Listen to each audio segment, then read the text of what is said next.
So, yan guys. So, magpapalit ulit tayo ng mugs ngayon. So, test fit ulit. Then, yung muna gagamitin natin. Since ito is Rim 70 nga, itong mugs ko na, favorite mugs ko na to. Ayan, 4 keeps yan. So, ang ipapalit natin ay, ayan guys. So, Rota Slipstream na Rim 15 na may 19550 na tires. So, mas bababa yung kotse kasi yung overall diameter is mas bababa.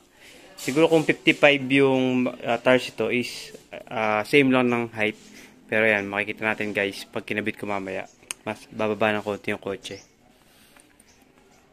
O yan. So, then, share ko lang din sa mga nakapiyasa. Yan, ligyan ko ng splitter, side splitter. So, may nabili ako dati na ayan, carbon fiber side splitter. So, niremedyohan ko na lang. Then, syempre, sa front chin, or front splitter din, gumawa ako.